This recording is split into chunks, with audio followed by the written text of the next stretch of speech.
안녕하세요 여러분. 저희 행사에 유튜브 스트리밍으로 함께해주고 계신 온라인 참가자분들께 진심으로 감사드립니다.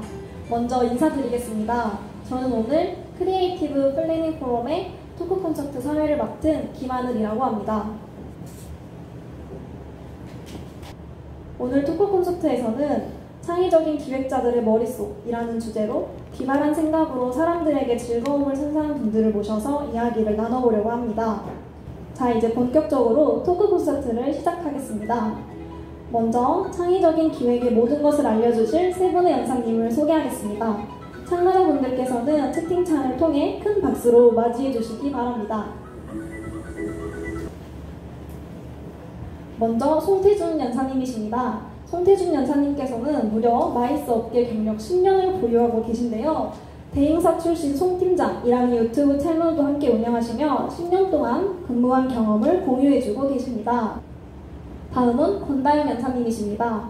권다영 연사님께서는 현재 서울관광재단 마이스 기획팀에 계시며 비대면 온라인 행사로 전환된 2020 EYA 아시아 태평양 총회 개최를 총괄하셨습니다. 마지막으로 구철모 연사님이십니다. 구철모 연사님께서는 경희대학교 호텔관광대학 교수님이시며 스마트 관광의 지속가능한 발전을 위해 연구에 힘쓰고 계십니다. 네, 세 분의 연사님들을 큰 박수로 맞이해주세요. 네, 연사님 소개를 간단히 이렇게 마치고 연사님들께서 현재 어떤 일을 하고 계신지 간단히 소개를 들어보도록 하겠습니다. 그럼 먼저 송태준 연사님께서 현재 어떤 일들을 하고 계신지 간단히 5분 정도 소개 부탁드릴게요. 네, 안녕하세요. 송태준입니다. 네, 일단 저는 여기 계신 분들과 다르게 마이스 업계가 뭔지 모르고 발을 들였다가 제 유튜브 인사말처럼 정신 차려오긴 10년이 지나버린 그런 10년 경험을 갖고 있고요.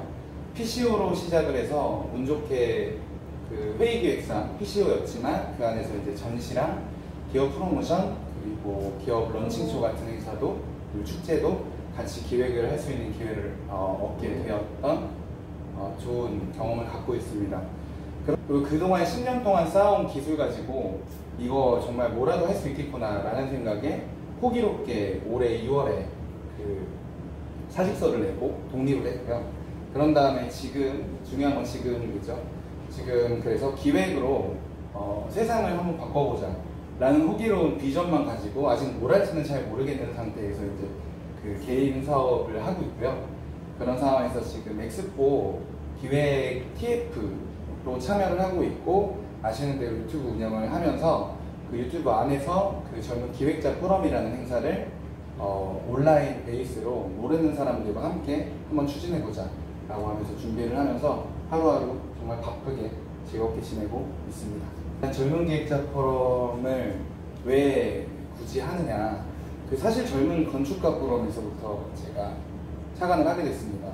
아니 왜 우리 분야는 가뜩이나 사람들이 얘기하기 잘 모르는 직업인데도 정말 이렇게 하고 싶어하는 사람도 많고 매력적인 직업인데 왜 사람들이 모를까?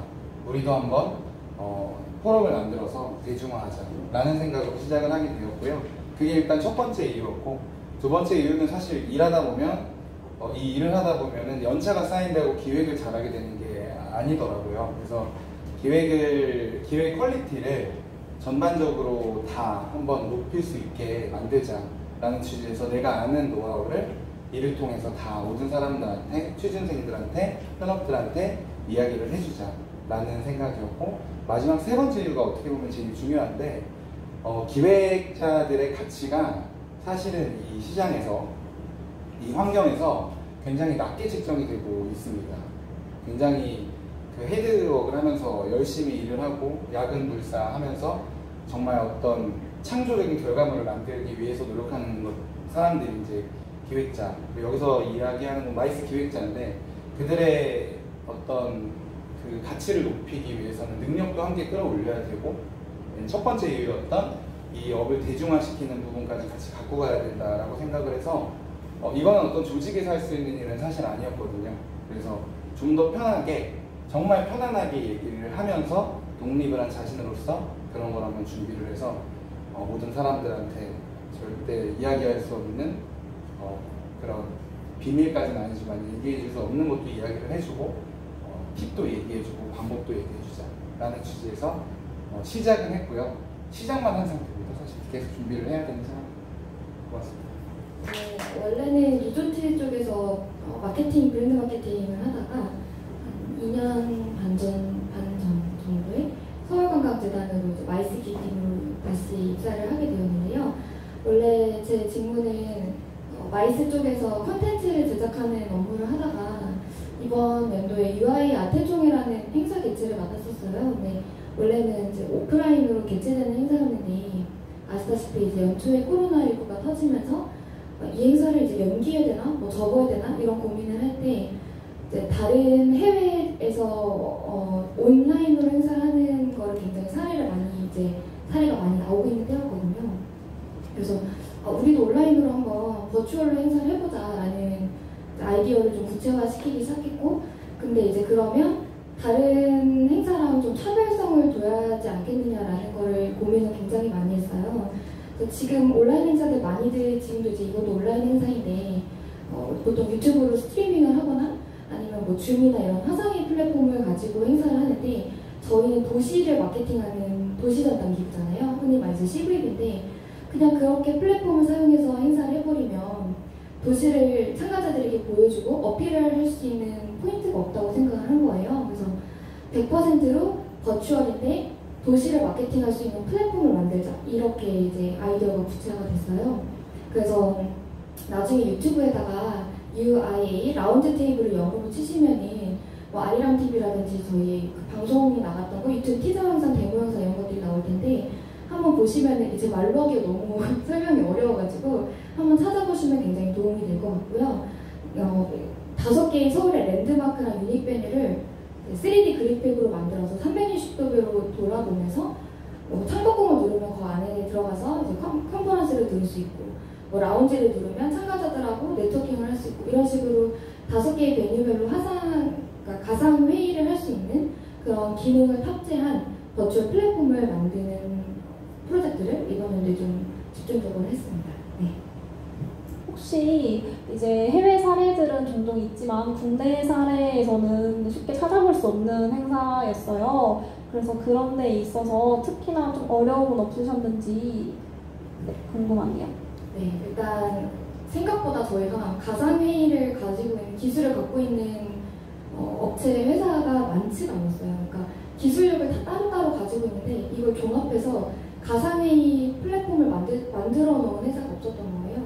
그래서 한 3, 4개월 만에 그 플랫폼을 새로 아예 개발을 해야 되는 상황이었어가지고 그거를 그 제한적인 비용과 시간 안에 해줄 수 있는 업체를 찾는 게 국내 기술을 저희가 사용하려고 노력하다 보니까 그런 업체를 찾는 게 또 가장 어려웠고, 이제 해외랑 참가자들이랑 연사들이 다 해외에서 참가를 하는 거다 보니까 접근성을 굉장히 이제 고민을 많이 했어요. 지금은 유튜브 자체가 액세스가 굉장히 쉽기 때문에 해외에서 들어도 크게 무리가 없는데, 저희 같은 경우에는 이제 인터넷이 환경이 안 좋은 뭐 다른 나라라든지 뭐 이런 데서 접속을 할 때 버퍼가 안 걸리는지, 렉이 안 걸리는지 이런 것들을 굉장히 고민을 많이 했고, 그리고 연사들하고 커뮤니케이션하는 것도 계속 화상회의로 하면서 리허설도 해보고 하는데 그런 것들이 이제 현장에서 실수가 나지 않을까, 이런 깜깜한 그런 상황도 꽤 있었고요.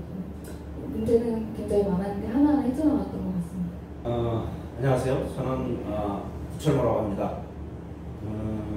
우리 컨벤션 학과잖아요. 컨벤션 경영학과. 제가 2015년, 16년, 17년에 컨벤션 경영학과 학과장을 했었고요. 지금은 스마트 관광원이라고 해갖고 일반 대학원, 여러분들 대학원에 일반 대학원 석박사 같은 과정이거든요. 그거의 학과장을 맡고 있었다. 그 다음에 관광대학원, 전시 컨벤션 경영학과 관광대학원의 학과장을 맡고 있습니다. 제가 요즘 이제 학과 교수다 보니까 코로나 때문에 발생된 이런 비대면 강의, 회의 굉장히 많아요. 근데 우리나라가 이미 커뮤니케이션에 엄청나게 빠른 속도로 발전했지만 이렇게 새로운 상황이 딱 직면했을 때 네이버든 카카오든 어느 회사도 이와 같은 사항을 준비를 하지 못하고 있고, 그래서 세상이 바뀌는 거에 빨리 몸을 움직일 수 있는 사람이 돼야지 살아남을 수 있고, 살아남는다는 게 먹고 사는 건데, 여러분들이 먹고 살자고 이 직업 선택하는 건 아니잖아요. 이상을 펼치기 위해서 또 직업 선택하는 거니까 두 가지를 밸런스 있게 잘 하시면 좋을 것 같다는 생각입니다. 자기 이상을 펼칠 수 있는 직업군, 또 자기가 먹고 살 수 있는 직업군을 잘 찾아가면 좋겠다는 생각입니다. 지금 채팅창을 보니까 구철로 이제 연사님의 수업을 꼭 내년에 듣겠다. 스마트 관광 관련 수업이 너무 궁금하다. 이런 반응들이 있어요. 그래서 약간 어필 좀 하게끔 스마트 관광이 앞으로 왜 더욱 중요해지는지에 대해서 짧게 소개해 주시면 좋을 것 같아요. 짧게 하겠습니다. 스마트폰, 여러분들 지금 스마트폰을 가지고 집 밖으로 나오지 않습니까?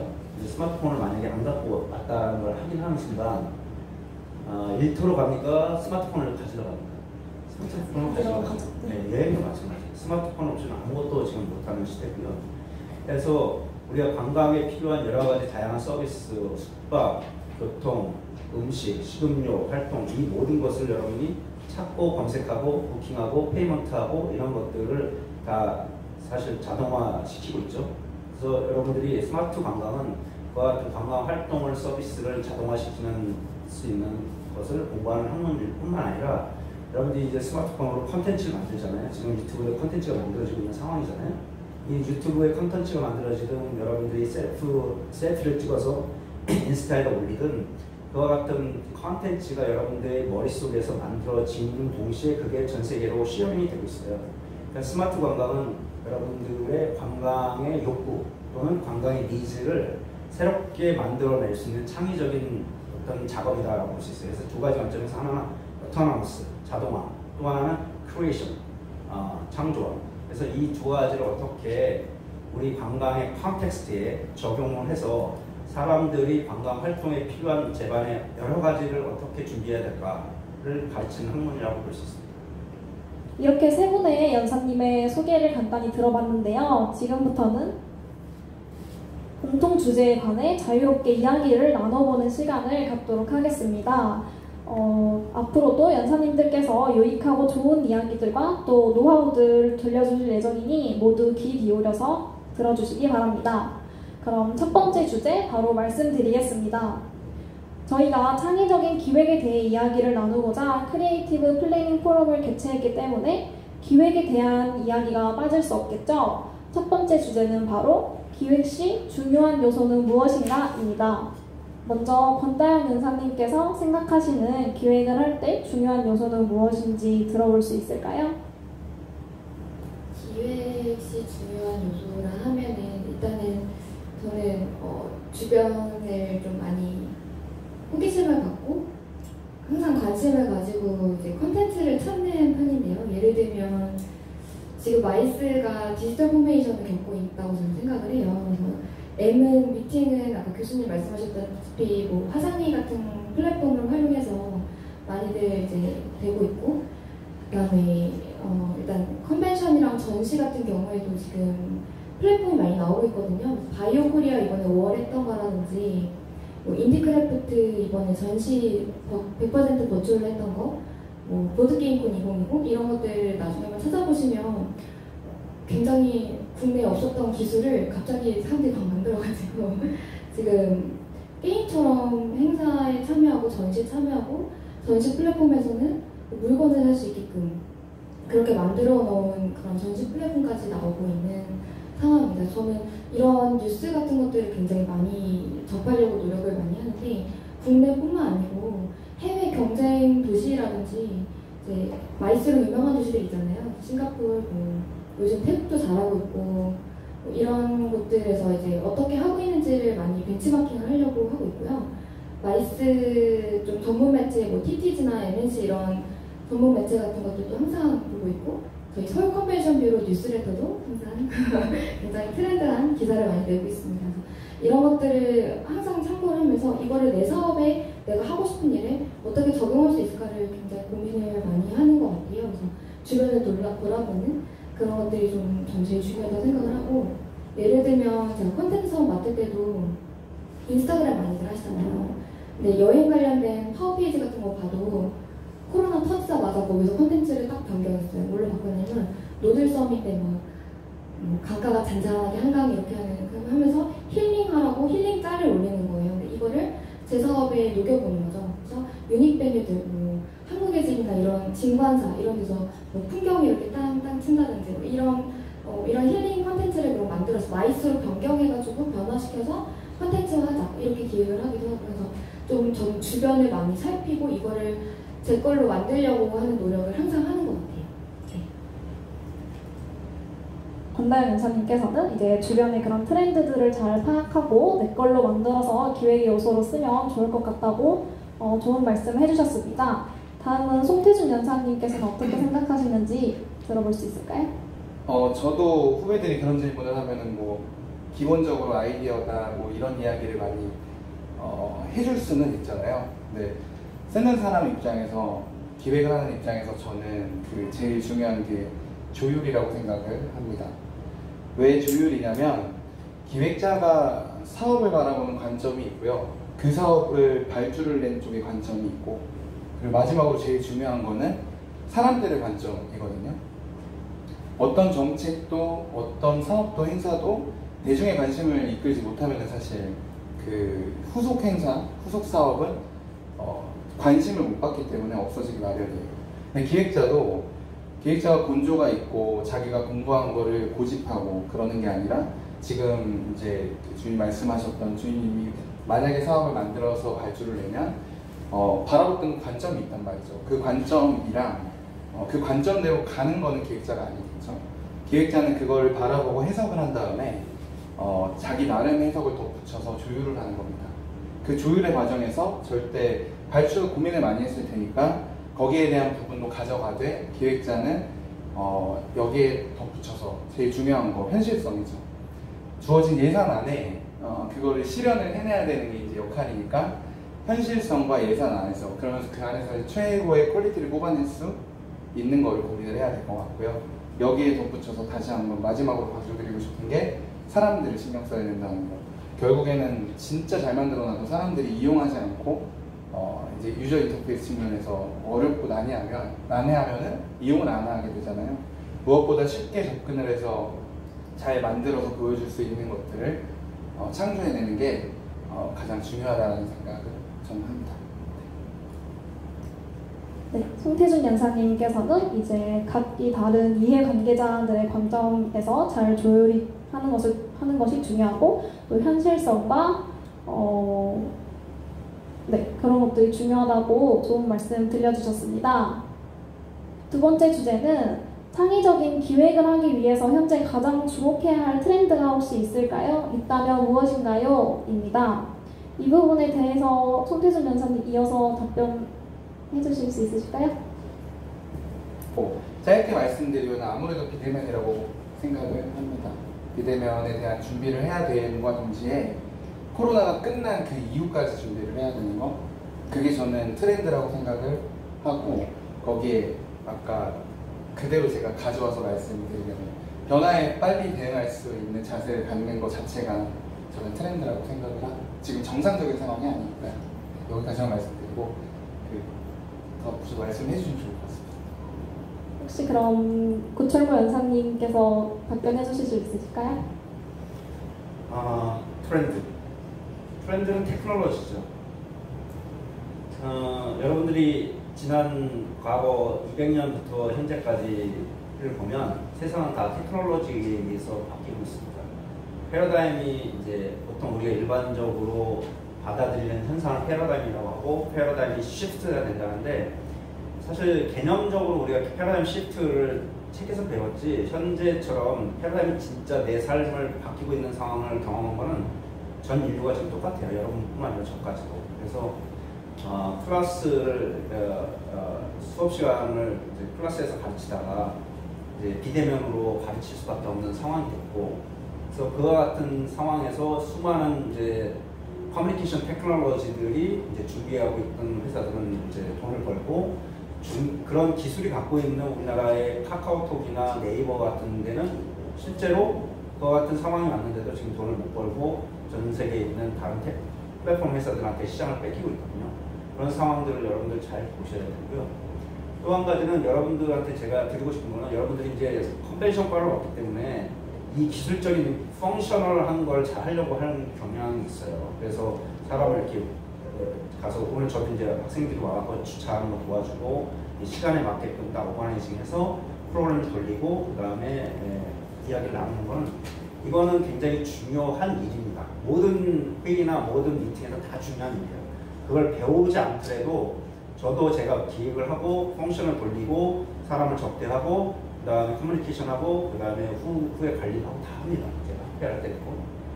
근데 제가 여러분들한테 하고 싶은 말은 여러분들이 이 컨벤션이라는 건 커는 이렇게 모으는 거고 베뉴에서 모으는 게 컨벤션이거든요. 어떤 주제와 이슈에 대해서 주제를 갖다가 선점할 수 있는 능력이 있어야 되는데 주제 선점은 여러분들이 엄청나게 많은 양의 정보와 지식을 알고 있어야 돼요. 그러니까 여러분들이 유튜브 방송이든 구글링을 하든 그 다음에 BBC 방송을 듣든 CNN 방송을 듣든 뉴욕타임스를 듣든 워싱턴 포스트를 듣든 여러 가지의 수많은 정보 소스를 계속 소화해내고 읽어 나가야 돼요. 그래서 세상이 지금 어떻게 변하는지를 계속 팔로우하고 자기 분야가 아니더라도 다른 분야의 아이템을 알아야지 그 아이템을 가져다가 지금 타이밍에 맞게 딱 상품을 만들 수 있거든요.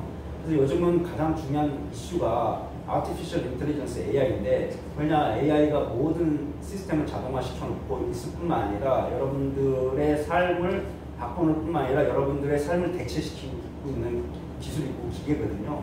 그러니까 Artificial Intelligence 없이는 이제는 세상이 존재할 수 없는데 아티피셜 인텔리전스를 어떻게 이 컨벤션이라는 또는 여러분들이 하고 있는 컨텐츠에 접목을 시켜서 그 뭐를 어떻게 가져가야 될지를 여러분들이 알아내야 돼요. 여러분들이 AI 프로그램을 짜는 것도 굉장히 중요한 거지만 여러분들 로봇이라든지 AI에 공학적으로 만들어낼 수는 없어요. 우리 과에 오는 분들은. 그런데 그 기술을 가져다가 우리가 원하는 컨텍스트에 비즈니스에 어떻게 딱 집어넣었을 때 사람이 해야 될 일을 기계가 하고 기계가 했던 일을 다시 사람한테 전달했고 그 전체가 코스트 이피션스 하면서도 기술이 여러 가지 역할을 동시에 아주 하면서 좋은 일이 딱 끝날 수 있도록 하는 이해도가 높아야 돼요. 그게 없으면 굉장히 앞으로 일들이 힘들어질 거라는 거죠. 그래서 여러분들한테 제가 꼭 부탁드리고 싶은 거는 이런 학회를 중심으로 해서 펑션을 배우는 것도 중요하지만 개별적으로는 엄청나게 많은 정보 양을 소화해낼 수 있도록 계속 읽고 보고 얘기하고 해야 됩니다.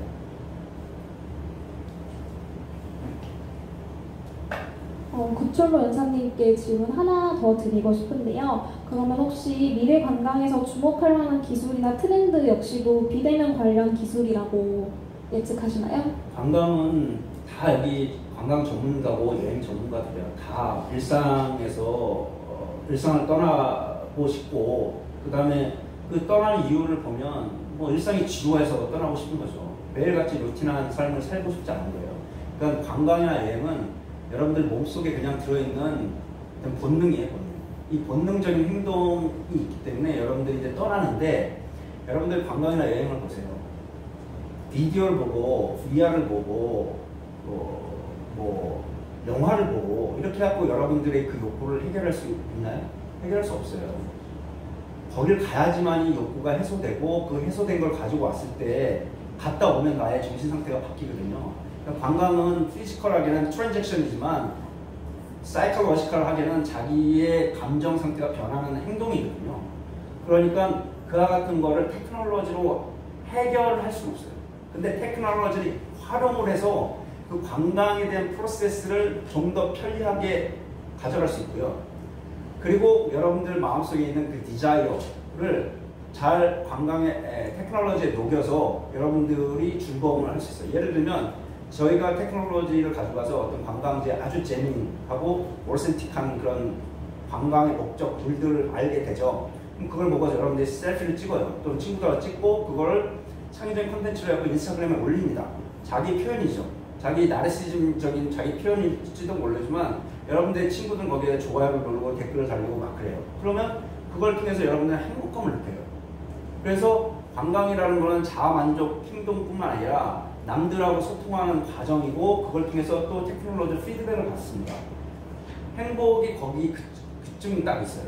그러니까 테크놀로지는 여러분의 본능을 해결해 주지는 않지만 본능을 실행시킬 수 있는 하나의 도구라는 건 확실합니다. 그래서 테크놀로지하고 관광의 그 인간의 본능적인 거를 아까도 말했지만 seamlessly라고 아주 잘 짜집기 해서 딱 맞아떨어질 수 있도록 여러분들이 기획을 하려면 기획을 잘해야 돼요. 예를 들면 AI가 들어왔다. 스마트 호텔에 들어가려고 하는데 어떤 사람들은 사람하고 토킹하고 싶고 어떤 사람은 사람을 떠나서 그냥 기계랑 하고 싶어요. 그럼 두 가지 방법을 설치를 해야 되는데 이 두 가지 방법을 하는 거는 사실 돈도 많이 들고 비용뿐만 아니라 프로세싱도 굉장히 복잡하고 해요. 그러면 여러분들이 기획자라면 어떤 사람들은 테크놀로지를 통해서 체크인 하려고 하고 어떤 사람들은 사람을 통해서 체크를 하려고 하면 그 사람들 프로파일을 잘 알아야 돼요. 이런 사람들이 어떤 사람인지. 그럼 거기에 맞게끔 어떤 방법과 도구를 마련해 주는데 이 방법과 도구는 특히 비용이 들어가기 때문에 이 비용을 고려해서 그런 서비스가 나와야 되고 그 서비스는 그 사람들이 원하는 수준만큼의 서비스가 되지 않으면 실패돼서 더 역효과가 나요. 그때 그런 것들을 갖다 결정할 줄 알아야 되는데 그거는 여러분들이 이제 다양한 경험과 그런 걸 시도를 해봐야지 결국은 알아낼 수 있는 부분이기 때문에 그런 것들을 준비를 한다기보다 지금은 이제 테크놀로지를 잘 활용하고 지금처럼 여러분 유튜브 지금 생방송하고 댓글 달성할 때 굉장히 좋은 시도를 하고 있는 거고 그런 것들을 해보면 다음번에 또 더 잘할 수 있고 그럴 거예요. 구출모 연사님께서 아주 자세하게 답변해 주셨습니다. 구출모 연사님의 이야기를 들으니까 저도 학회 활동 말고도 또 개인적으로 많은 노력과 경험을 해야 된다는 생각이 들었습니다. 권다영 연사님께는 그러면 이제 코로나 관련 이야기들을 두 분께서 많이 해주셨으니까 혹시 코로나가 이제 발생하기 이전에 기획을 하면서 혹시 어려웠던 점이 있으시다면 간단히 말씀 부탁드려도 될까요? 코로나 발생 전의 기획이요. 기획은 항상 기획할 때 브레인스토밍을 하는 거는 어렵지 않은 것 같은데 이게 실현 가능성이 있는지를 확인하는 거 그리고 타겟과 목적이 정확하게 맞아 떨어지는지를 예측을 해야 되는 부분이 있잖아요. 예를 들어서 이번에 코로나 전은 아니긴 한데 UI 아트통의 이 버추얼 플랫폼을 기획할 때 이 행사 자체의 타겟이 UI 회원사들이고 전차 대회를 다 분석을 해보면 40배에서 60배 사이에 협박회장분들이 굉장히 많으신 행사예요. 근데 그리고 또 외국인들이고 그리고 목적은 이 협박회장들이 네트워킹을 하는 게 이제 주 목적이었는데 그러면 저희가 일반적인 줌이나 이런 걸 하거나 아니면 정말 복잡한 클라이언트 파일을 다운받아서 설치해서 아바타를 만들고 이런 소셜 VR 형태로 만들면 당연히 이제 접속을 못 하시겠죠. 굉장히 어려우시겠죠. 그래서 이런 타겟을 생각해서 웹베이스로 이제 URL만 인터넷 주소창에 치면 들어갈 수 있는 플랫폼을 만들자 이렇게 나왔었고 그 다음에 타깃을 생각해서 굉장히 직관적으로 만들자. 복잡하지 않게 직관적으로 UI UX를 디자인을 하고 직관적으로 모든 게 다 직관적으로 보이게 만들자. 기능도 그렇고 그런 게 있었고 또 네트워킹이 주행사니까 네트워킹 기능을 굉장히 많이 넣어야겠다라는 생각을 해서 예를 들면 저희 라운지라는 데를 공간을 하나 눌러서 들어가면 서울식물원 내부가 나오고 거기에 키오스크를 클릭하면 참가자들하고 그룹 챗을 할 수 있어요. 화상회의로. 그리고 옆에 또 다른 키오스크를 누르면 참가자 목록이 쫙 나와서 클릭하면은 명함 정보를 볼 수 있고 그 다음에 옆에 또 인비테이션을 선택하면은 1대1 대화를 신청할 수 있어요.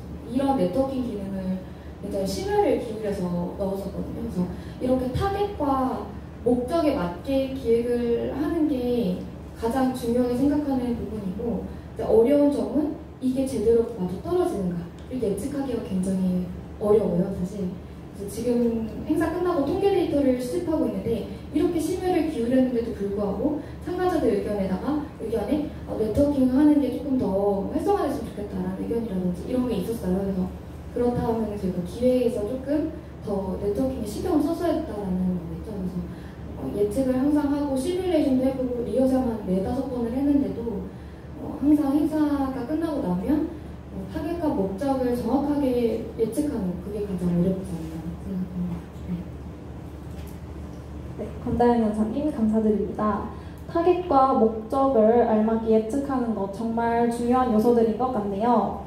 권다영 연사님에 이어서 송태준 연사님께서도 혹시 기술 관련된 이야기 말고도 또 기획을 할 때 어려움을 겪은 적이 있으신지 네, 경험과 함께 소개 짧게 부탁드려도 될까요?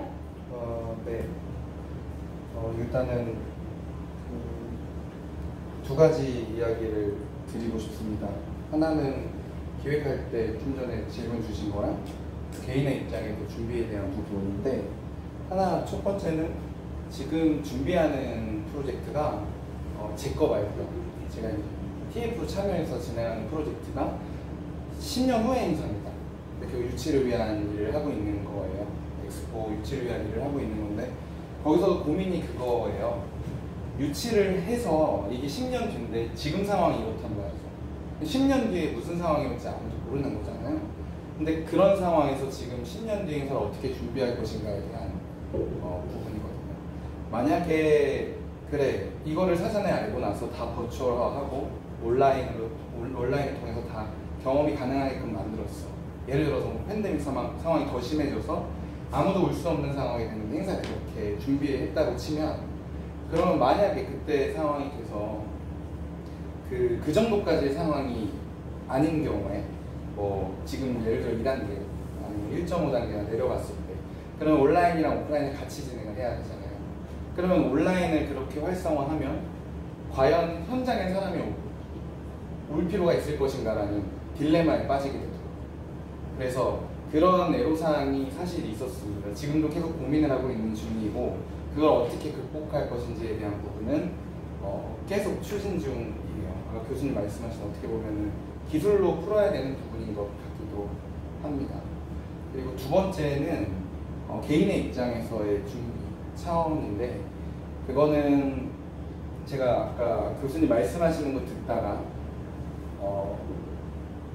공감이 가는 부분이 있어서, 저도 사실은 굉장히 아날로그를 좋아하는 사람이라서 책도 무조건 이제 종이로 된 걸로 봐야 되고요.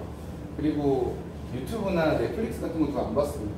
무조건 옛날 방식으로 이렇게 보곤 했는데, 이제는 그러면 안 될 것 같더라고요. 그래서 사실 그래서 유튜브도 시작하게 된 거고, 제가 인스타도 시작하게 된 거고, 그쵸, 저는 블로그 세대고, 어떻게 보면 메신저 버디버디 있었던 세대거든요.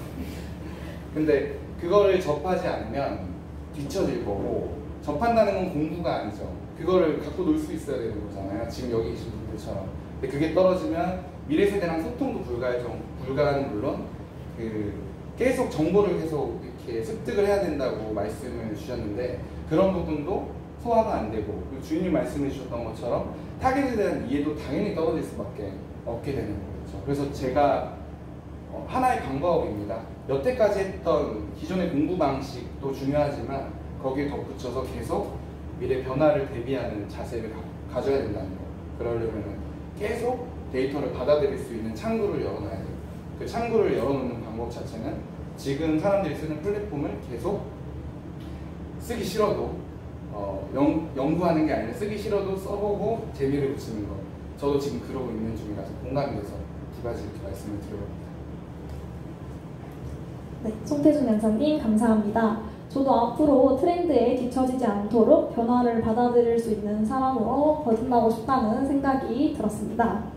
네, 다음으로는 업계 취업을 준비하고 있는 참가자분들에게 특히 도움이 될 것 같은 주제인데요. 연사님들께서 업계 취업을 준비하는 학생들이 필수적으로 갖추어야 할 역량이 무엇이 있는지 조언해 주시면 감사하겠습니다. 먼저 구철모 연사님께서 답변 부탁드릴게요. 제가 학교에서 수업을 가르칠 때 뭔가 테크닉한 걸 가르치진 않아요. 이제 전체적으로 스마트 관광을 해도 철학적인 부분이라든지 인문적인 부분과 테크놀로지가 어떻게 연동이 돼야 되는지 이런 쪽에 강의를 좀 하고 있거든요.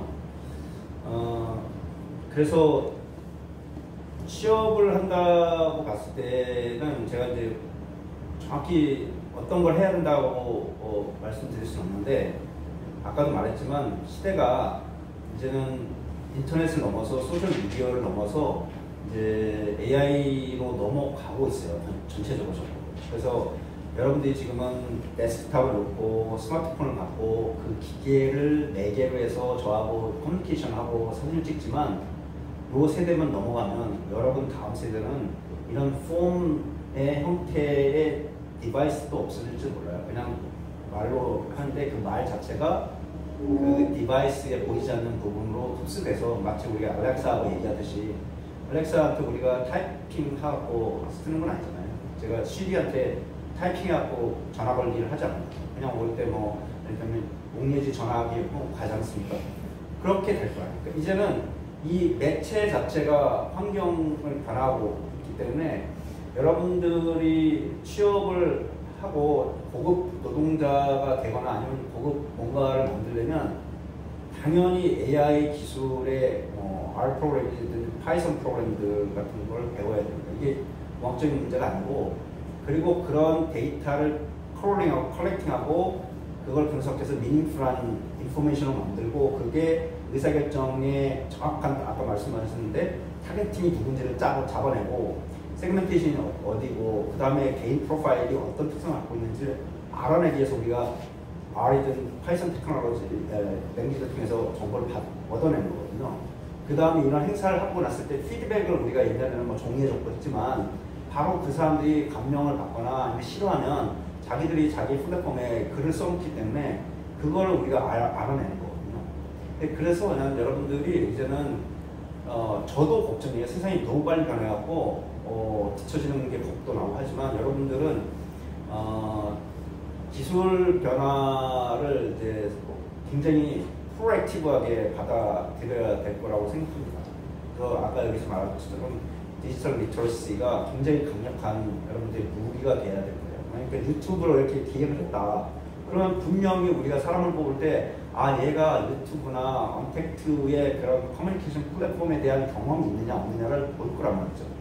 저도 작년에 예지 가르칠 때 그때 처음 이런 상황 집어지나게 구글 미트를 처음 썼어요. 사람들 막 실수할 때 저도 그냥 바로 실시간으로 강의했는데, 그때 그 도움을 받아서 지금은 저희가 금요일마다 100명이 넘는 세미나를 제가 기획하고 오거나이징을 합니다. 전 세계적으로는 회의를 오거나이징하고 기획을 합니다. 줌 플랫폼에서, 슬랙이라는 플랫폼 같은 데서도. 그래서 테크놀로지를 누가 대신 다뤄주는 게 아니에요. 그냥 자기가 doing myself 하면서 나의 컨텐츠 제너레이팅 하면서 크리에이션 하면서 사람들을 모으고 흩어지는 능력이 있어야 되고, 그 능력이라는 건 여러분의 프로페셔널한 날리지에서 오는 거지 이런 폼에서 오는 게 아니에요. 폼은 이미 우리가 선택만 하면 되는 거거든요. 그러니까 제가 봤을 때는 여러분들이 어떤 좋은 취업을 하려면 학점이나 영어 공부를 하는 게 중요한 게 아니라 정말 뭔가의 핵심적인 일을 내가 할 줄 아느냐 못하느냐, 그 다음에 테크놀을 거기에 적용해서 써봤느냐 안 했느냐, 이런 것들을 하셔야 돼요. 그래야지 사람들이 여러분 주의를 모을 뿐만 아니라 여러분도 그 사람들한테 어필을 할 수 있습니다. 한 가지 예로 제가 지금 학회를 준비하고 있는데 전 세계적인 학회를 하고 있어요. 그래서 밤에 12시에 회의도 하고 아침 8시에 회의도 하고 낮에도 회의하고, 회의가 여러 가지예요. 줌을 통해서 계속 전 세계적으로. 그러려면 여러분이 뭘 해야 되냐면 당연히 랭귀지는 영어죠. 두 번째는 여러분들이 갖고 있는 능력과 스킬이, 그게 준비돼야지 사람들이 여러분들이 그 네트워크 안에, 커뮤니티 안에 끼워줘요. 그리고 거기서 얼마큼 성과를 내리면 여러분들이 거기에서 작동하는 하나의 노드가 돼가는 거죠. 그러니까 여러분들이 노드가 될 정도가 되면 그 다음에 그 업계나 그런 커뮤니티에서 여러분들이 만들어낸 지식에 의해서 컨텐츠에서 다른 그 업계하고 커뮤니티가 움직이기 시작해요. 그러니까 그때까지는 여러분들이 많은 일을 되풀이하면서 배우고 지식을 만들어내고 테크놀로지를 활용하고 써보고 이렇게 하고 한 5년 또는 10년 정도 되면 여러분들 자체가 노드가 돼서 계속 뭔가를 발산시키면서 만들어내거든요. 그러면 여러분들 주위를 통해서 네트워킹이 만들어지고 그게 여러분들의 힘이 되고, 그게 아마도 여러분이 차세대 이제 100살까지 살 때도 전 세계를 대상으로 뭔가를 계속 하면서 만들어내고 변해가면서 적용하면서 그렇게 할 것 같아요. 저도 지금 그리고 한국에서 꼭 나이를 얘기할 수밖에 없는 상황이 되는데 이제 50이 돼가요. 근데 50 같진 않죠. 근데 뭔가를 바뀌면 계속 그대로 적용을 해요. 그래야지 여러분들하고 의사소통이 된다고 생각하거든요. 그러니까 이제는 여러분들이 뭐 이제 아직 굉장히 젊고 앞으로 사회에 나가야 될 그 20대 세대잖아요. 그러니까 이제 뭐 여러분들이 해야 될 거는 무궁무진하게 많고 세상이 넓다는 건 뭐 너무나 잘 알고 그걸 뭐 실현해보고 대학교 때 해봐야죠. 그래서 꼭 한 가지 한번 말씀드리고 싶은 건 직업을 고를 때는 그냥 허황된 생각을 갖고 고르지 마세요. 이 키워드 갖고 고르지 말고 그 키워드가 마음에 들면 거기 가서 해보세요. 외식경영학과 외식하면 외식경영학 가서 웨이터를 해보고 컨벤션에서 컨벤션 가서 데스크에서 일을 해보거나 인턴을 해보고 딱 하면 자기가 그게 일이 맞는지 좋은지를 알 수 있고 그 접점이 현실을 딱 이해할 수 있어요. 여러 가지를 해볼 수 있는 기회가 바로 여러분들 지금 나이입니다. 그리고 해봤는데 내가 생각했던 거고 아니다. 그럼 딴 걸 찾으러 가는 거죠. 고출모 연사님 감사드립니다.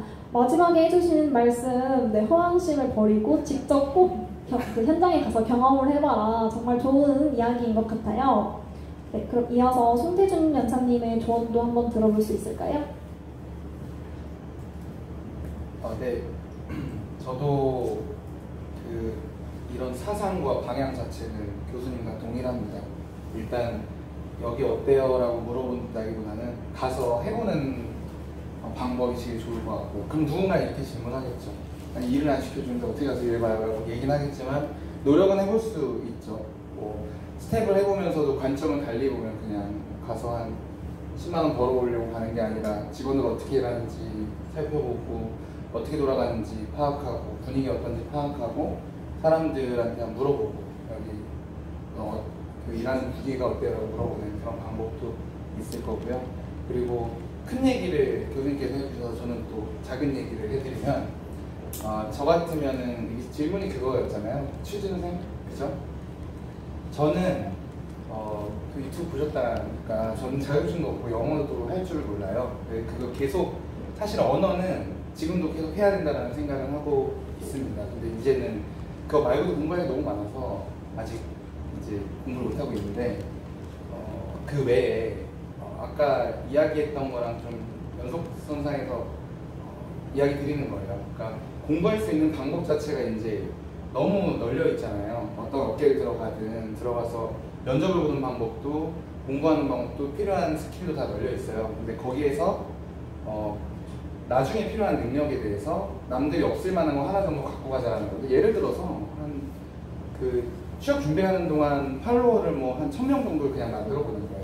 자기 취미로 운영하지 말고 마이스 쪽에 취업을 하고 싶으면 마이스 쪽에 장소 관련된 거를 자기 혼자 운영을 해서 뭐 필요한 오피셜 계정까지 만들어서 제대로 운영을 하는 거죠. 개인 입장에서. 그럼 가서 이야기를 할 때 저는 영어 잘해요. 토익 몇 점이에요? 자격증 있어요. 경험 많아요. 이렇게 얘기하는 것보다 팔로워가 몇 명이 있는데 장소와 관련된 거, 마이스 관련된 사람들이 많이 봅니다. 만약에 필요하면은 이 조직의 홍보를 제 툴을 통해서 할 수도 있고 저는 그런 거 갖고 있습니다. 이야기할 수도 있을 것 같고 다음으로는 이런 활동이죠. 네, 커나 활동 같은 거 저는 굉장히 좋다고 생각을 하거든요. 남들은 없는 어떤 경험을 하는 거잖아요. 그런 경험을 해보는 거, 그렇게 노력하는 거라고 생각합니다. 네, 손태준 연사님 감사합니다. 남들은 가지고 있지 않은 나만의 차별성을 만드는 것이 중요하게 느껴졌는데요. 그럼 이제 권다영 연사님의 답변을 마지막으로 공통 주제는 여기서 마무리하고 다음 Q&A로 넘어가겠습니다. 네, 권다영 연사님. 앞에서 교수님하고 연사님께서 잘 말씀 주셔가지고 거의 비슷한 맥락일 것 같은데 제가 이번에 행사 준비하면서 정말 느낀 게 저희 업계에 지금 버추얼 기획자가 없어요. PCO 기존에 행사하시던 이제 전문가들도 오프라인으로는 행사를 정말 잘하시는데 온라인은 처음이신 거예요. 온라인 행사랑 뭐 별반 다르겠어라고 생각하면 큰 오산인 것 같습니다. 해보니까 정말 무슨 방송 PD처럼 큐 이러면서 이제 하기도 하고 온라인에서는 정말 실수하면 방송 사고 나는 거거든요. 그런 걸로 가다 보니까 더 세심하고 더 예산도 많이 들고 더 노력도 많이 되고 완전 새로운 분야라고 생각이 드는데 이제 취업을 앞두신 분들이라면 이런 버추얼 행사를 좀 경험을 해보면 온라인 행사를 경험해보는 게 가장 큰 무기가 되지 않을까 싶어요. 그래서 아까 교수님 말씀하셨는데 정말 동감하는 게 실무 경험 정말 중요합니다. 저 원래 스튜디오스 하려고 했다가 인턴 3개월하고 때려쳤어요. 바로 이거는 나의 길이 아니다. 근데 이게 정말 다 중요한 게 해봐야지 알아요. 해봐야지 이게 나랑 맞고 안 맞고 라는데 마이스는 해보니까 이건 내 길이다라는 딱 그 촉이 왔거든요. 이건 내 일이다. 정말 뿌듯하고 이건 내가 평생 하고 싶은 일이다라는 생각이 들어서 마케팅을 하다가 다시 돌아온 좀 케이스였어요. 그래서 실무 경험을 꼭 해봤으면 좋겠고 가장 쉽게 접근할 수 있는 건 이제 아무래도 운영 요원이에요. 그래서 저희 서울에서도 서울관광재단에 그 서울 마이스 서포터즈가 있고 각 뷰어들이 다 갖고 있는 게 서포터즈고 또 KTO에서도 하는 것도 있을 것이고 운영 요원은 항상 뽑거든요. 그래서 요즘은 그 온라인 행사에 운영 요원 뽑더라고요.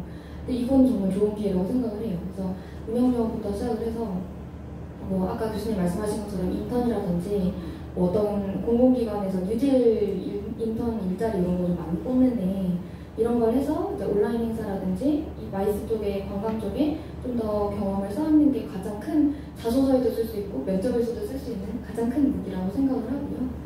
그리고 시간이 남는다 하면은 코딩이나 이제 이런 웹으로 이제 웹 기획하는 그런 것들 이제 언어 같은 거를 조금 배우던 6개월 정도, 3개월 정도 온라인으로 수강을 할 수 있더라고요. 그래서 저도 이제 하려고 하는데 저번에 조카를 만났는데 조카가 이건 코딩도 못해? 라고 하더라고요. 그래서 애들이 초등학생 때부터 코딩을 배운다고 그래서 그런데 새로운 세계인데 이걸 알아야지 저도 한 40, 50대 돼가지고 좀 더 3, 40년 후에 사람들하고 이제 대중하고 얘기를 할 수 있는 기획자가 됐구나라는 생각을 해서 이거 무조건 배워야겠다. 이거는 지금 가능하면 지금 하고 실무로 진출을 해서도 가능하면 꼭 해야 되지 않을까라고 추천을 드리고 싶고요. 마지막으로 짧게 넓게 보셨으면 좋겠어요. 마이스만 본다고 PCO, PEO, 뷰로 이렇게 세 군데만 보지 마시고 이렇게 생각하면 취업문이 굉장히 좁아지거든요. 많지 않아요. 그래서 저는 좀 다양하게 봤으면 좋겠다고 생각을 한 게 예를 들면은 인사팀도 그 행사를 많이 하거든요. 사내 행사를.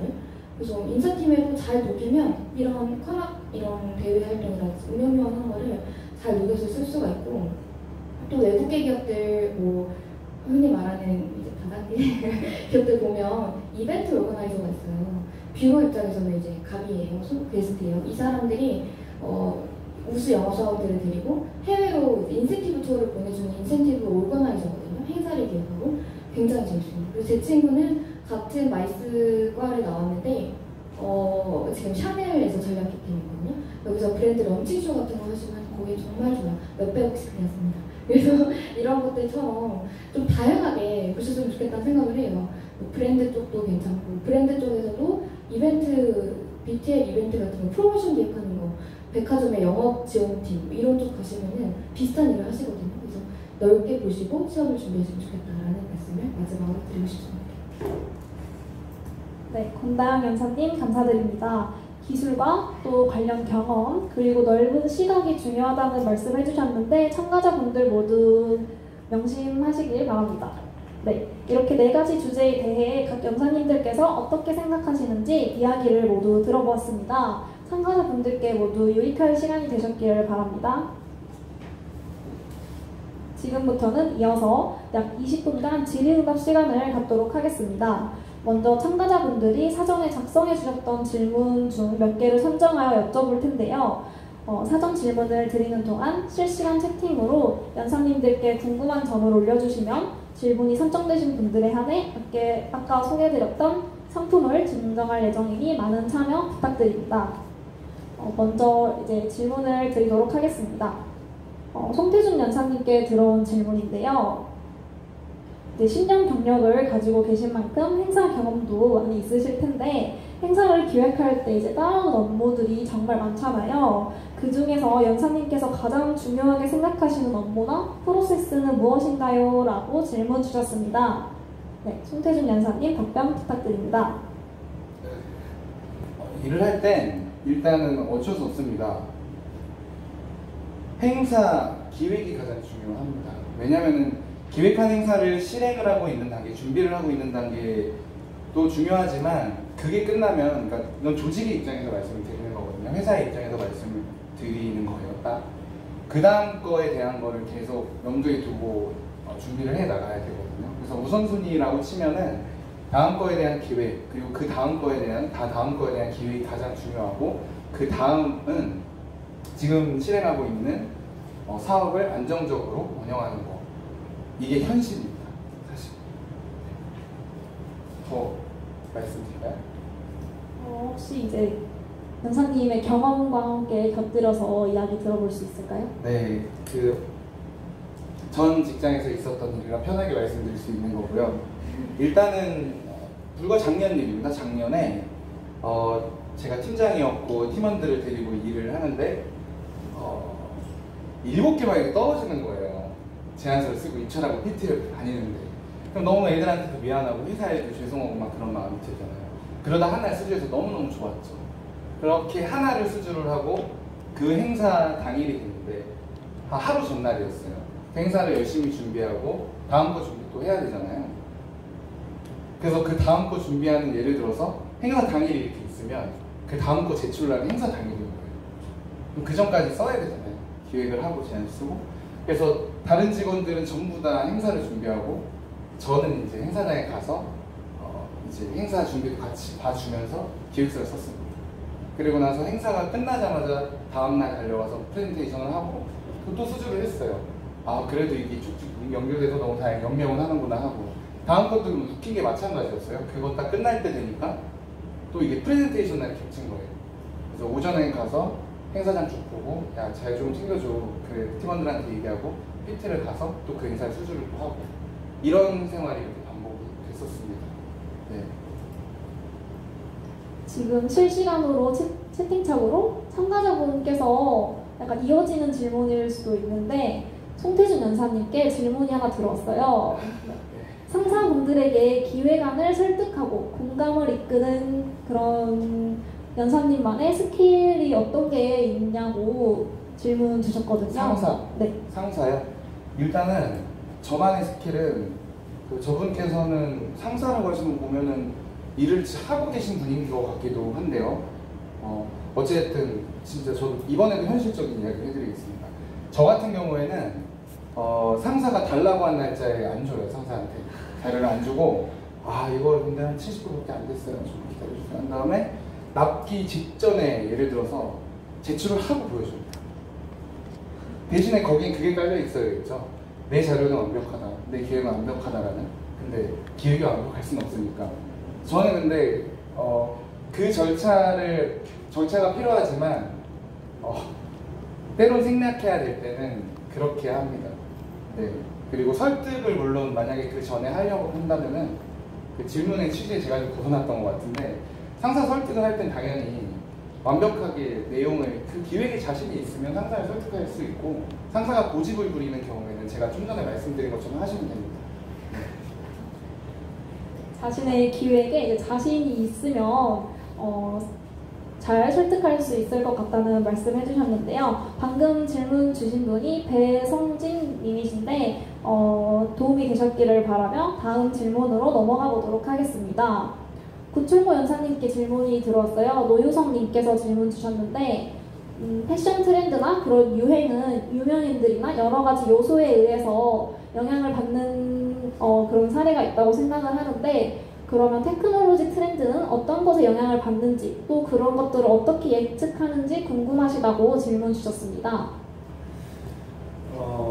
제 생각에는 저희가 패션 업계는 잘 모르지만 그냥 커먼센스, 상식적인 걸 보면 결국은 세상의 한 분야를 주도하는 거는 일반 대중이 아니거든요. 그러니까 누군가는 거기에 아이코닉한 사람들이 있어요. 그걸 창의적으로 만들어낸 상품을 대중들이 이제 인지하고 퍼져나가면서 하나의 트렌드가 만들어지는데, 테크놀로지도 마찬가지예요.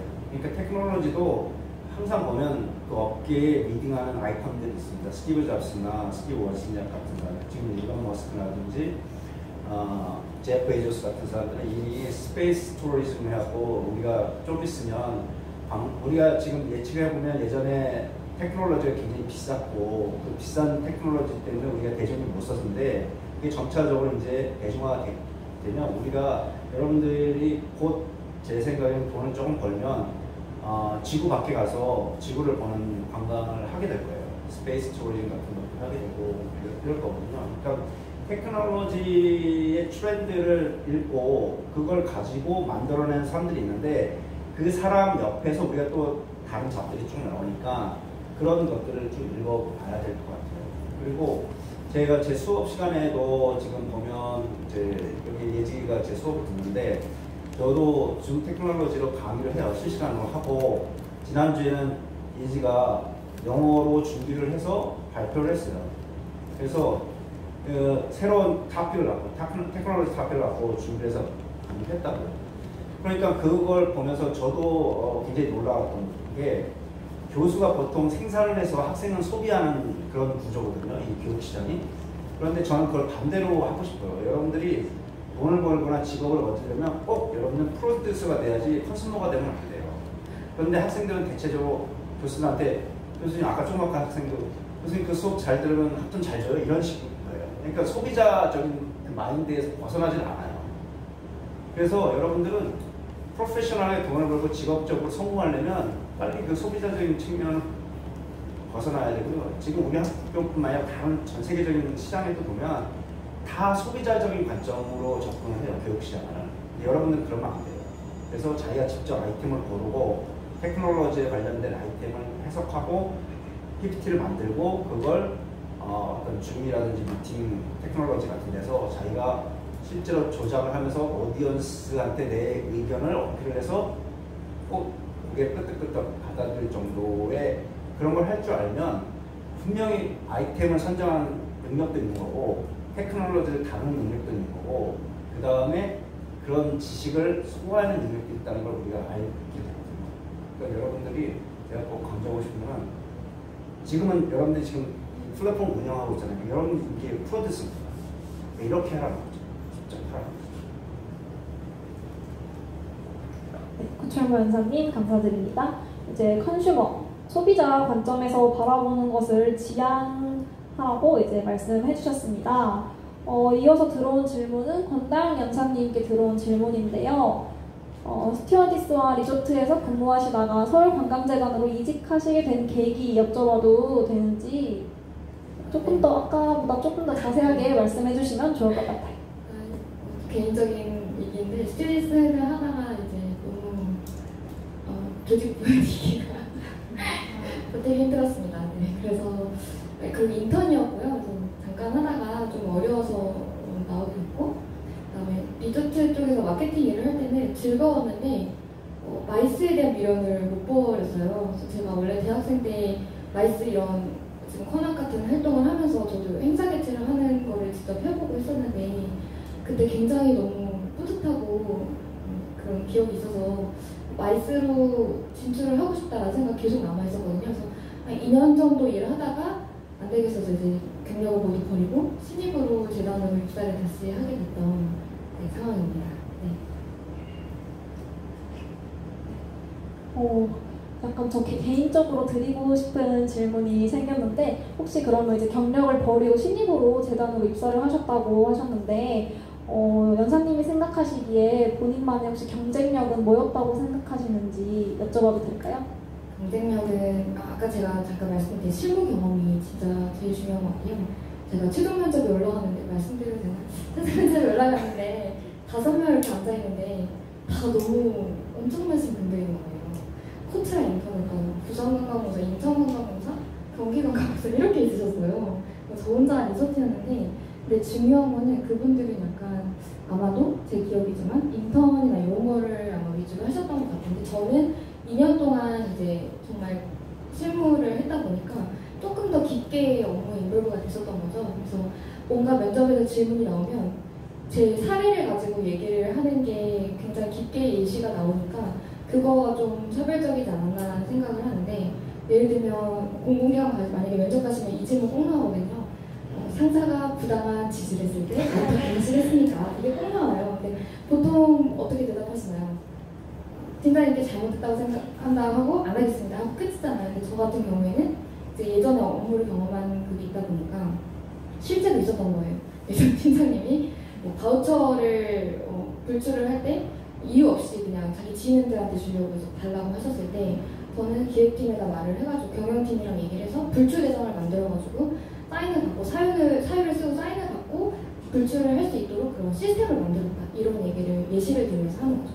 근데 그렇게 하면은 아무래도 그냥 저는 안 드리겠습니다 이렇게 하는 것보다는 이렇게 경험하고 녹여서 대답을 계속 했었던 것 같아요. 그게 좀 차별성이 아니었나 라는 생각이 듭니다. 네, 권다영 연사님 감사드립니다. 이어서 송태준 연사님께 질문 하나 드려볼게요. 이분 유튜브를 보고 오신 것 같은데 유튜브를 좀 살펴보니 마이스 업계의 힘든 점이나 그런 현실들을 많이 이야기해 주신 것 같은데 그럼에도 불구하고 학생들의 진로로서 추천해 주실 만한 그런 직업 또는 일이라고 생각하시나요? 네. 아니 여기 좀 제가 그거를 증명을 하고 싶어서 지금 열심히 살고 있습니다. 저 같은 경우에 앞에 제 소개에서도 말씀드렸듯이 운이 좋게 행복하고 즐겁게 일을 했다고 말씀을 드렸잖아요. 정말 일 많이 했거든요. 얼마 전에 통계 보니까 PCO랑 마이스 컨벤션 회사의 평균 근속 주 노동시간이 평균 48시간이 나왔다는 게 말도 안 되거든요, 사실은. 저도 그렇게 열심히 일을 했어요. 근데 그게 하드하다고 생각하기보단 즐거웠으니까 견딜 수 있었던 거겠죠? 그러고 나서 소위 말하는 박봉의 시기를 지나서 회사에서 인정받고 회사의 무기가 돼요. 항상 회사를 대표해서 어떤 정부나 지자체 기관의 유능하신 심사위원분들 앞에서 프레젠테이션을 하는 그 맛을 정말 그 짜릿한 맛을 드리고 그게 수주를 했을 때 그 느낌 그리고 그게 나와 내 주변에 있는 몇몇에 녹이 되고 이제 먹고 살 수 있는 어떤 힘이 된다 라는 것까지 생각을 하니까 이거 정말 좋은 직업이다라는 생각이 드는 거예요. 물론 여기에 그 정설이 있거든요. 그래서 너 동생이 너 일한다 그러면 너 추천해 줄 수 있어 라는 그게 있어요. 근데 거기에 대한 답은 아직도 저도 안 만들어 놓은 상황인데 어쨌든 결론은 사람마다 다르고요. 답은 절대 내릴 수 없는 거고 대신에 그건 있습니다. 정말 오만 가지 일을 다 해보거든요. 그래서 모든 일을 다 할 수 있다는 그 자신감 같은 거는 무조건 생깁니다. 저도 그래서 이 난세에 회사를 박차고 나와서 뭔가 해보려고 하는 거고요.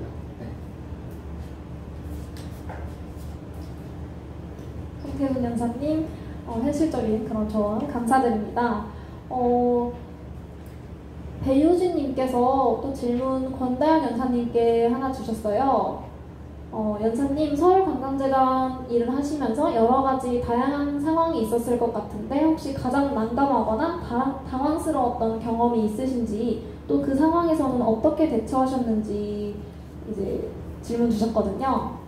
혹시 그런 경험 있으신지 여쭤봐도 될까요? 크게 이제 문제가 있었던 상황은 없었는데 공공기관이다 보니까 좀 되게 딱딱할 거라고 생각을 많이 하시잖아요. 근데 생각보다 유연합니다. 그래서 문제가 생겼을 때 바로바로 해결이 가능했어가지고 그렇게 큰 문제는 지금까지 좀 없었는데 저희 기관에서 가장 두려워하는 건 감사입니다. 그래서 네, 뭔가 항상 투명하게 하려고 하고요. 이제 사업 같은 거 할 때도 그렇고 이제 조금이라도 허투루 쓰는 예산이 없게끔 항상 노력을 하고 있고 그런 게 이제 발견될 때가 가장 이제 걱정이 커지는 시기이죠. 아직 다행히도 저한테는 그런 상황은 없었고 예산이 부족하거나 뭐 이런 일이 있을 때도 이제 행정적인 절차를 잘 팀장님하고 풀어가지고 해결을 했었어가지고 그렇게 큰 문제는 없었던 것 같아요. 생각보다 유연한 조직이라서 해결이 바로바로 가능합니다. 생각보다 이제 유연한 그런 조직이라고 하니까 참가자분들이 또 더욱더 가고 싶은 마음이 커질 것 같아요. 서울관광대단에. 네, 저희가 이제 Q&A 시간이 얼마 남지 않아서 질문 마지막으로 구철모 연사님께 하나만 더 드려보도록 할게요. 스마트폰과 모바일 기술을 이용한 관광, 그런 것들이 스마트 관광이라고 알고 있는데 요즘과 같은 언택트 시대에 스마트 관광을 활용한 사례가 있는지 사례 하나만 이야기해 주시면 좋을 것 같아요. 언택트 시대에 스마트 관광을 하기가 어렵긴 하지만 우리가 지금 관광을 외부로 못 나가잖아요. 그러니까 관광 이제 이 팬데믹이 왔고 정부가 보더를 클로즈했고 그렇게 해서 비행기가 못 뜨고 그러니까 사람이 이제 가지 못하고 호텔이나 리조트나 이벤트가 몰스탑되고 그렇게 돼서 우리가 기획했던 행사들이 다 취소되고 호텔도 힘들어지고 거기서 종사하는 직원들이 이제 일자리가 잘리거나 아니면 구조조정되거나 아니면 이제 조정이 되는 거죠. 그런 지금 악순환이 되고 있기 때문에 사실은 진정한 여행은 안 되고 있는데 며칠 전에 무슨 뉴스에 대만 사람들이 비행기 타고 와서 제주도 바퀴 돌고 갔다고 이런 뉴스가 나오긴 했습니다. 그런데 지금 상황에서는 뭔가 특별하게 성공적인 케이스는 없는 것 같고요. 제가 알기로는. 그런데 이런 상황이 곧 끝나게 될 거예요. 그러면 그때는 이제 여태까지 억눌렀던 그런 욕구들이 이제 발산해서 많이 나갈 텐데 그때 이제 여러분들이 테크놀로지를 활용해서 분명히 여행을 다닐 거고 AR이나 VR 기능들이 여러분들의 감정을 더 자극시킬 것 같거든요. 그래서 예전에는 이제 우리 에어비앤비 부킹하는 데도 보면 텍스트 보고 별점 보고 이미지 보고 하지만 이제 이미지 같은 것도 AR이나 VR로 구해져서 3차원적인 3D 3차원으로 여러분들을 더 이렇게 감정적으로 이모션을 자극하고 여러분들이 관광 행동을 만들어내게 할 것 같다는 생각이 들어요. 그리고 또한 이런 역사적인 공간이라든지 역사도시 같은 데도 시간하고 공간의 그걸 갖다가 테크놀로지로 만들어냈고 그래서 여러분들이 이제 어느 지역에 들어가면 지오펜스에 들어가면 자동적으로 옵틴, 옵탄을 선택하게 하고 자기가 옵틴하면 그런 VR과 AR을 통해서 그 지역에서 일어났던 사건, 사고를 다 보고 이제 해석하고 이해하고 이런 시대가 지금 되고 있죠. 그런데 그런 게 준비돼 있어도 우리가 가지 못하니까 이제 힘든데 그런 상황인 것 같습니다. 구철모 연사님 마지막 답변 감사드립니다. 네, 이렇게 질의응답 시간을 마무리하도록 하겠습니다. 질문에 유익한 답변해주신 연사님들께 다시 한번 감사드립니다. 아쉽게도 연사님들께는 이제 마무리 인사를 드려야 하는데요. 유익한 강연으로 크리에이티브 플래닝 포럼 토크 콘서트를 빛내주신 연사님들께 다시 한번 감사 말씀 드립니다. 네, 지금까지 손태준 연사님, 권다영 연사님, 구철모 연사님이셨습니다. 감사합니다.